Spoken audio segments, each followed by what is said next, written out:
பிரியமானவர்களே, ஆண்டவராகிய இயேசு கிறிஸ்துவின் நாமத்தினாலே உங்கள் யாவரையும் அன்போடு கூட நான் வாழ்த்துகிறேன். ஆண்டவர் கிருபையாய் நமக்கு கொடுத்த இந்த புதிய நாளுக்காக முதலாவது நாம் ஆண்டவருக்கு நன்றி சொல்லுவோம்.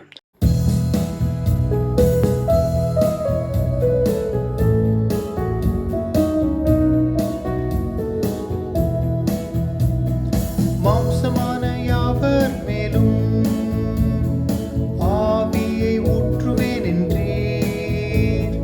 மாம்சமான யாவர் மேலும் ஆவியை ஊற்றுவேன் என்றீர். மூப்பர் வாலிபர் யாவரும் தீர்க்க தரிசனம் சொல்வாரே. மூப்பர் வாலிபர் யாவரும் தரிசனம் சொல்வாரே. பொழிந்திடும் வல்லமை, உன்னதத்தின் வல்லமை, ஆவியின் வல்லமை, அக்கினியின் வல்லமை. பொழிந்திடும் வல்லமை, உன்னதத்தின் வல்லமை, ஆவியின் வல்லமை, அக்கினியின் வல்லமை. வல்லமை தேவை தேவா, வல்லமை தாரும் தேவா. தேவா, அதை இப்போ தாரும் தேவா. இன்றே தேவை தேவா, அதை இப்போ தாரும் தேவா. இந்த நாளுக்கென்று ஆண்டவர் கொடுக்கிற ஒரு வார்த்தை அப்போஸ்தலர் நடபடிகள் புஸ்தகம் 2ஆம் அதிகாரம் 17வது வசனம். அப்போஸ்தலர் 2:17. கடைசி நாட்களில் நான் மாம்சமான யாவர் மேலும் என் ஆவியை ஊற்றுவேன். ஆண்டவராகிய இயேசு இந்த வார்த்தையை சொல்லுகிறார். கடைசி நாட்களிலே என்று சொல்லுகிறார். நாம் வாழ்கின்ற கடைசி நாட்களிலே, இந்த நாட்கள் உலகத்தின் சம்பவங்கள் ஆண்டுடைய வருகையை அறிவித்துக் கொண்டிருக்கிறது. ஆகவே நாம் கடைசி நாட்களிலே நின்று கொண்டிருக்கிறோம். ஆகவே ஆண்டவர் சொல்லுகிறார், கடைசி நாட்களிலே மாம்சமான யாவர் மேலும் என் ஆவியை நான் ஊற்றுவேன் என்று. ஆண்டவர் தம்முடைய ஆவியை எல்லார் மேலும் ஊற்றுவார். அப்பொழுது ஒவ்வொருவரும் பலனடைந்து ஆண்டவருக்கு சாட்சிகளாய் நிற்பார்கள். ஏசாயா தீர்க்க தரிசன புஸ்தகம் 32ஆம் அதிகாரம் 15ஆம் வசனம் இப்படியாய் சொல்லுகிறது. உன்னதத்திலிருந்து நம்மேல் ஆவி ஊற்றப்படும் மட்டும் அப்படியே இருக்கும். அப்பொழுது வனாந்திரம் செழிப்பான வயல்வெளியாகும் என்று இங்கே எழுதப்பட்டிருக்கிறது. உன்னதத்திலிருந்து நம்மேல் ஆவி ஊற்றப்படும் வரையிலும் எந்த மாற்றமும் இருக்காது, வனாந்தரமாகவே இருக்கும். ஆனால் ஆவி ஊற்றப்பட்ட உடனே வனாந்தரம் செழிப்பான வயல்வெளியாய் மாறிவிடும். ஒரே வினாடியிலே வனாந்தரம் வயல்வெளியாய் மாற வேண்டுமானால், நம்முடைய வாழ்க்கை செழிப்பாக வேண்டுமானால், உன்னதத்திலிருந்து நம்மேல் ஆவி ஊற்றப்பட வேண்டும். அந்த ஆவி மழை போல நம்மேல் ஊற்றப்படும் பொழுது நம்முடைய வாழ்க்கையிலே செழிப்பு வருகிறது. அது மாத்திரமல்ல, நம்முடைய வாழ்க்கை முழுவதும் மாறுகிறது.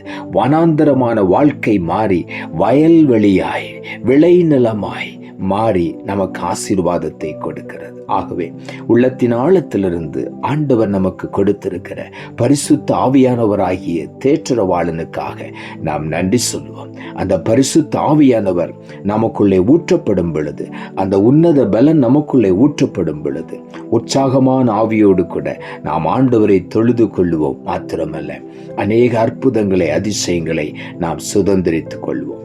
லூக்கா எழுதின சுவிசேஷம் 24ஆம் அதிகாரம் 49ஆம் வசனம் இப்படியாய் சொல்லுகிறது. என் பிதா வாக்குத்தத்தம் பண்ணினதை இதோ நான் உங்களுக்கு அனுப்புகிறேன். நீங்களோ உன்னதத்திலிருந்து வரும் பலனால் தரிப்பிக்கப்படும் வரைக்கும் எருசலேம் நகரத்தில் இருங்கள் என்றார். இங்கே ஆண்டவருடைய வார்த்தை சொல்லுகிறது, என் பிதா வாக்குத்தத்தம் பண்ணினதை நான் உங்களுக்கு அனுப்புகிறேன். அதுதான் பரிசுத்த ஆவியானுடைய வல்லமை. என் பிதா வாக்குத்தத்தம் பண்ணின அந்த சத்திய ஆவியாகிய தேற்றரவாளனை உங்களுக்கு நான் அனுப்பி தருகிறேன். நீங்கள் உன்னதத்திலிருந்து இறங்கி வருகிற அந்த தேவனுடைய ஆவியின் பலத்தினாலே தரிப்பிக்கப்படும் வரைக்கும், முழுமையுமாய் அந்த பலனை பெற்றுக்கொள்ளும் வரைக்கும் நீங்கள் எருசலேமிலே என்னுடைய சமூகத்திலே காத்திருங்கள் என்று சொல்லுகிறார். அன்றைக்கு 120க்கும் அதிகமான சீஷர்கள் அந்த மேல் வீட்டறையிலே ஆண்டவருடைய சமூகத்திலே கூடி ஆண்டவரை துதித்து போற்றி மகிமைப்படுத்தி கொண்டே இருந்தார்கள். ஆண்டவருடைய பலனை பெற்றுக்கொள்ளும் வரையிலும், அந்த உன்னத பலன் வந்து இறங்கும் வரையிலும் அவர்கள் காத்திருந்தார்கள். எருசலேமிலே ஆண்டவருடைய சமூகத்திலே பொறுமையோடு காத்திருந்தார்கள். அந்த வேளை வந்தவுடனே பலத்த காற்றடிக்கிற ஒரு முழக்கம் போல பரிசுத்த ஆவியானவர் கூடியிருந்த ஒவ்வொருவர் மீதும் வந்து இறங்கினார் என்று வேதம் சொல்லுகிறது. இந்த கடைசி நாட்கள் பரிசுத்த ஆவியானுடைய காலத்திலே நாம் இருக்கிறோம். ஆகவே நாம் அனலுமின்றி குளிருமின்றி வெதுவெதுப்பாய் இல்லாதபடிக்கு அனலாய் இருந்து கர்த்தருக்கு ஊழியம் செய்வோம். பரிசுத்த ஆவியானவர் நம்மை அனல் மூட்டி எழுப்புவார். கர்த்தர் தம்முடைய ஆவியினாலே நம்மை பலப்படுத்துவார். அப்போஸ்தலர் நடபடிகள் 1 அதிகாரம் 8வது வசனம் சொல்லுகிறது, பரிசுத்த ஆவி உங்களிடத்தில் வரும்போது நீங்கள் பலனடைந்து எருசலேமிலும் யூதேயா முழுவதிலும் சமாரியாவிலும் பூமியின் கடைசி பரியந்தமும் எனக்கு சாட்சிகளாய் இருப்பீர்கள் என்றார். பரிசுத்த ஆவியானவர் நமக்குள்ளே வரும் பொழுது நாம் பலனடைகிறோம்.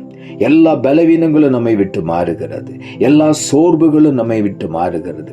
எல்லா அவிசுவாச எண்ணங்களும் நம்மை விட்டு மாறுகிறது.